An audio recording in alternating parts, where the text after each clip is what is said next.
What is up, fellow video gamers? Today I'm going to be talking about my impending cope character that doesn't even use impending doom. It actually is Doedre's undoing in the end. If you guys have seen the previous videos, I have talked about this character a lot, but a lot of things were not finalized, and we recently got a patch where they made it so that spell damage works with the Doedre's undoing. And that essentially means that our character is OP now because it came with none of the downsides that I anticipated. And that's perfect. In all of the footage that you're watching, I am playing a Lich, as this is the budget version of the character. It is on hardcore. It's pretty much my first mapping character, so I don't have any gear. I hesitate to call it a mana stacker because it's only got 528 intelligence and a lot less in some of the footage again.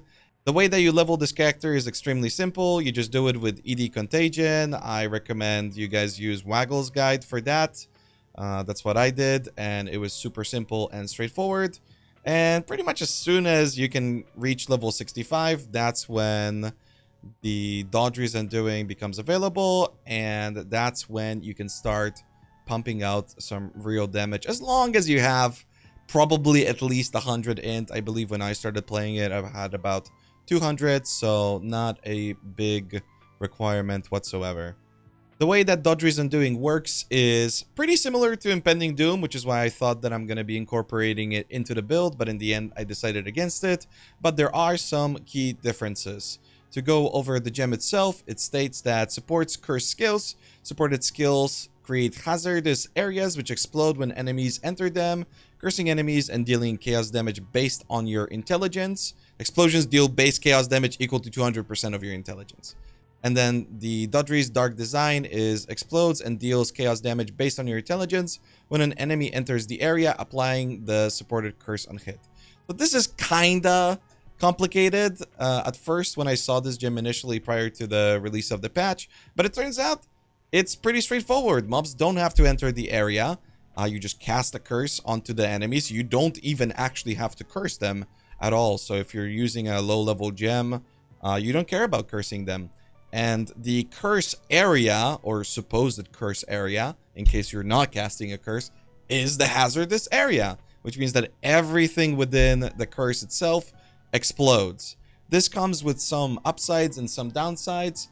That is that Doedre's Dark Design's explosion applies supported curse for 3 seconds on hit, which seems like almost exclusively an upside, but it does come with the downside of not being able to comfortably replace the curses for the purposes of Impending Doom. So if you are looking to incorporate it into the build, it complicates things because you have to use Spell Echo, you have to cast the skills multiple times, you have to overlap them. It gets kind of weird. Another interesting thing about Doedre's undoing is also that it is first ground like the support itself, except it has all of these additional benefits to it. So unfortunately, due to that, it also carries the property of maximum 2 areas of cursed ground, which was changed this most recent patch, which means that we can't just cast one curse and then cast again for Impending Doom. Again, you have to cast twice and then override it, or you have to do some funky things with replacing curses. But for the purpose of Impending Doom, you actually have to curse the enemy, which can also complicate things on top of it. Long story short, we cast curse, mob explode. That's basically the gist of it, and then we stack int for getting as much base damage as possible. And you can really get a lot of intelligence nowadays in Path of Exile with all of the new crafting and whatsoever, and all of these sort of things. I've seen characters in the past have 1200, 1300 intelligence. I think this patch you can probably get 15, maybe 1600, which, yeah, results in a massive amount of damage. I ended up going with a Lich. For a while, I was thinking that we are going to be maybe playing some kind of Stormweaver, mess around with mana, go Mind Over Matter, go EB, but honestly, I don't think any of those things are necessary for clearing tier 15s, having comfortable boss skills, having extremely good defenses with Lich. So for the budget version, even though eventually we're going to be a Blood Mage, I think Lich is by far the strongest, and it comes with a bunch of different perks that are really, really useful. Obviously, most of you guys are familiar with the fact that Lich utilizes the Soulless Form node. This means that 10% of damage taken bypasses Energy Shield. No inherent mana regeneration. Regenerate mana equal to 6% of maximum life per second. And when you pair this up with Eternal Life, your life cannot change while you have Energy Shield. It means that you essentially are getting 10% damage reduction.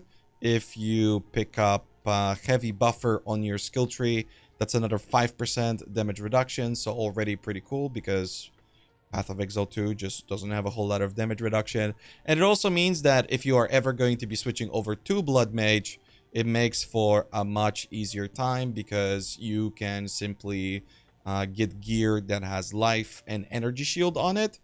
And that way you're increasing your defenses, but you're also increasing your mana regeneration. Eventually, none of that mana regeneration is going to be needed on Blood Mage. But for this version, you really want to stay topped off on your mana due to the support gems that I'm going to be explaining in just a little bit.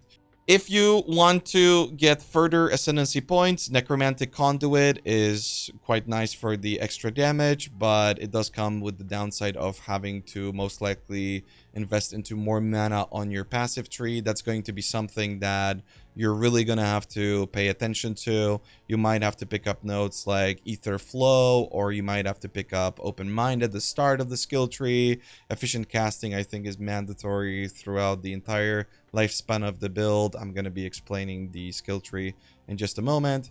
But again, if you don't want to do any of those things, then you can pick up Crystalline Phylactery.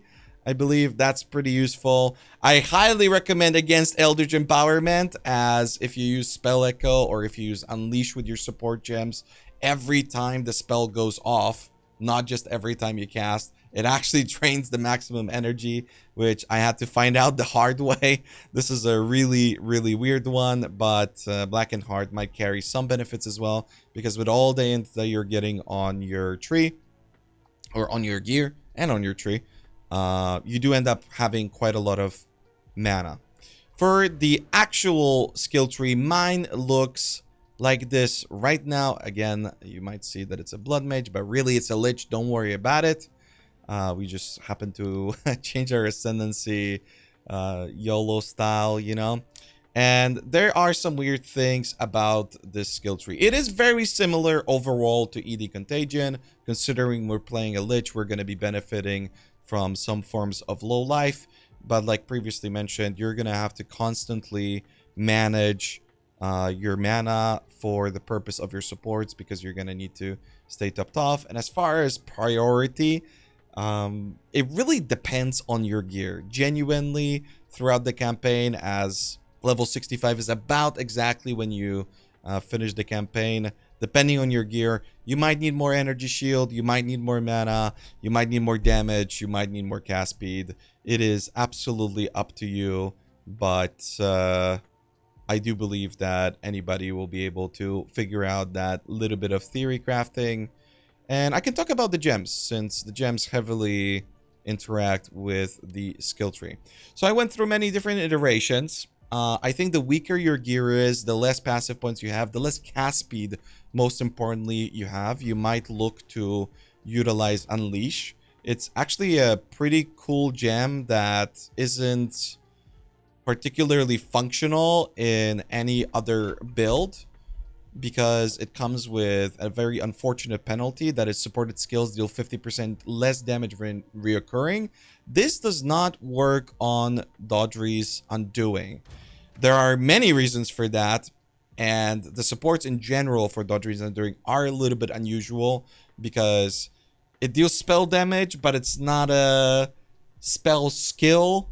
And also, there's a lot of gems in Path of Exile 2 that they have to hit the enemy, but the hit portion of Doedre's Undoing enables the usage of those gems, but doesn't increase the damage. I've done a lot of testing in this regard, and if you think there are some support gems that you might think are better, I highly encourage you try them. But for the ones that I'm going to be using and the ones that I ended up testing, yeah, Unleash is super effective early on when you have low amounts of cast speed.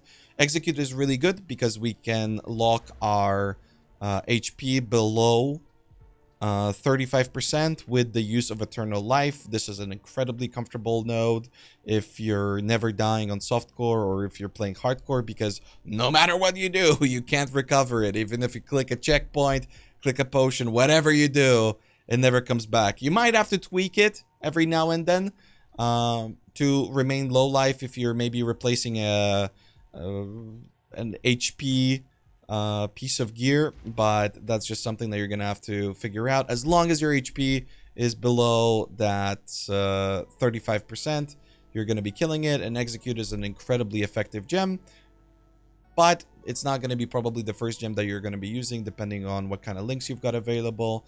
That gem is going to be Control Destruction or Spell Echo. The reason why I'm saying or Spell Echo, because of Zenith. So Zenith is also another gem that magically happens to work, even though it has properties of other gems. Listen, I'm not going to rant about this again. It has properties of other gems, but it magically works when other gems don't. It actually does allow you to deal a pretty substantial amount of damage, but the issue is that the visuals on the mana bar are kind of wonky in PoE2. So if sometimes you feel like you're not really doing damage, even though your mana is mostly topped off, it looks like it's above the 90% threshold, it might actually not be. Another reason why that might be happening as well is that now you have to level your curses for them to be able to affect mobs, which again, your curse doesn't actually have to affect the mob for the Doedre's Undoing to go off, but because we're using Despair as our main gem, you're not going to be lowering enemy chaos resistance, and that might be what's happening in regards to your damage seemingly being suddenly lower than it was previously. I highly recommend you try out different combinations of these gems. I found Spell Echo really annoying to use at first, and I much preferred the Zenith. Eventually, I ended up utilizing the Spell Echo when I hit tier 15s, and again, I'm running yellow ones on hardcore, and it's been no problem. But this little bit of a damage boost, considering how terrible my gear is, has made it overall better, even though on single targets or for clear, the Zenith was actually much nicer.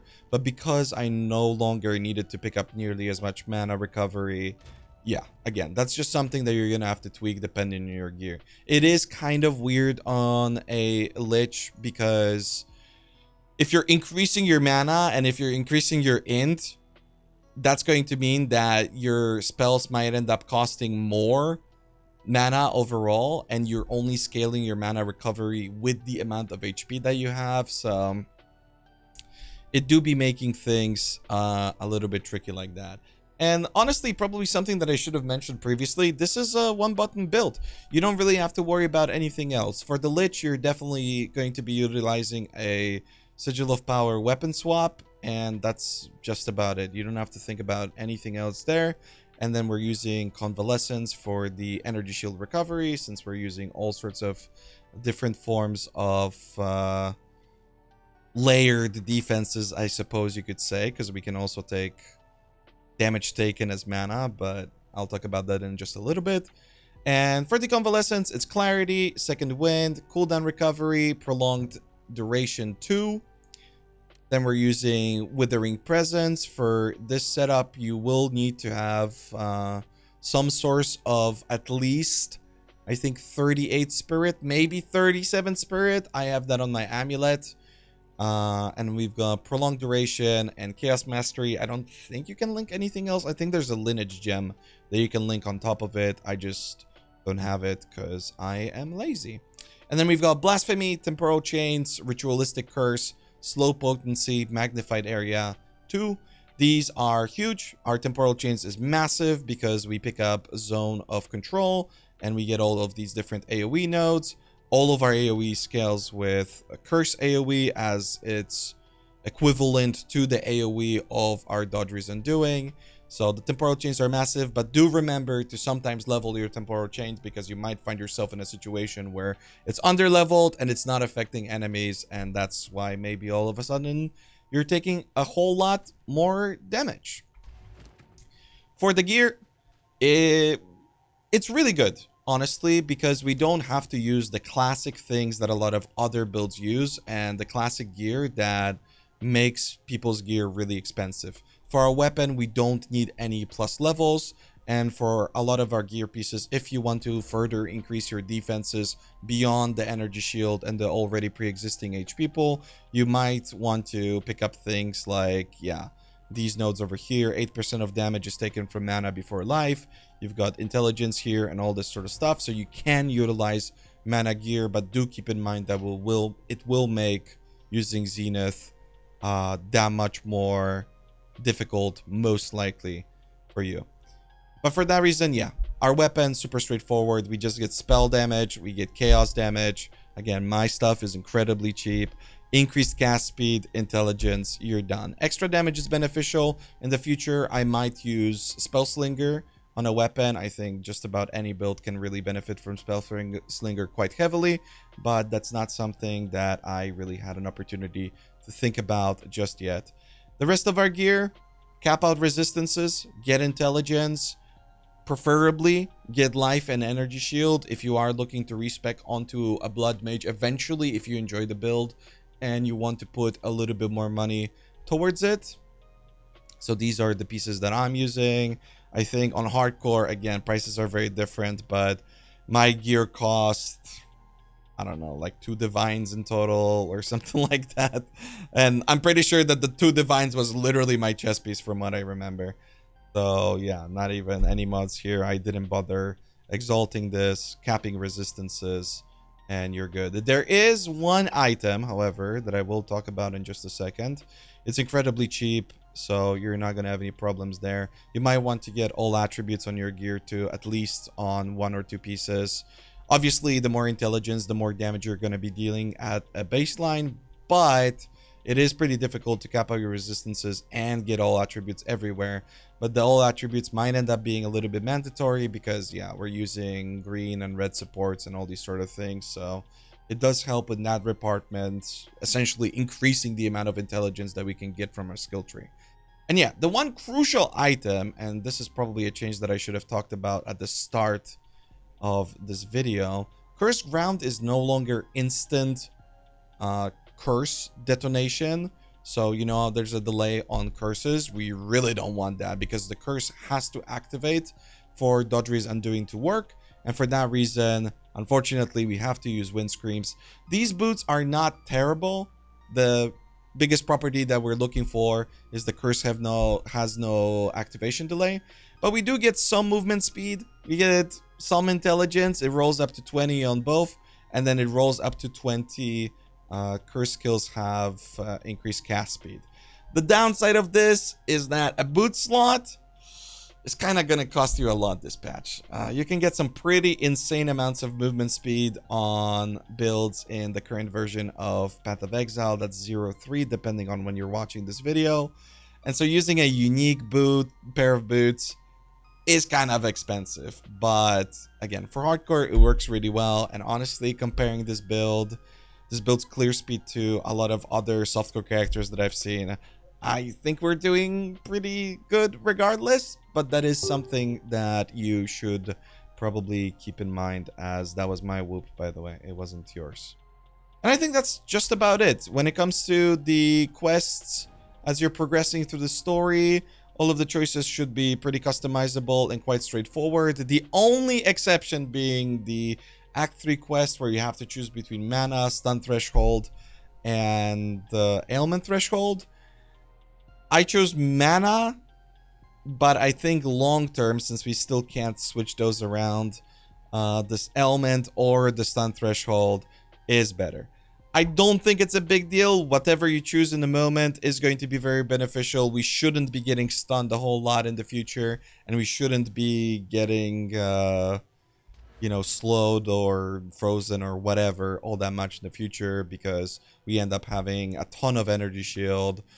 You can get up to like 16k if you really want to continue to invest into this build, the same way that ED Contagion builds can get. And then you can pick up things like Eldritch Will or I don't think that's quite that. Hollowed, essentially nodes that give you additional ailment threshold and additional stun threshold equal to a percentage of your maximum energy shield. This is just much better than what you can do on life builds. But on top of it, it is your stun threshold and your ailment threshold is also based on your maximum life as well. So the fact that our life is only below 35% doesn't affect that value whatsoever. TLDR, experiment with different setups. It really is an extremely cool build. I've been having a lot of fun. It's super cool to find a caster build that actually works and isn't just fireball or something super simple like that. It took me a long time to test a lot of things, but fortunately you guys don't have to do that anymore, and GGG has simplified things pretty severely for the Doedre's Undoing, as they have changed it now to be spell damage and not secondary damage. If you guys have any questions, make sure to stop by the stream and ask over there. If you want an update, as I will be transitioning over to a blood mage with this build eventually, yeah, make sure to subscribe and stay tuned.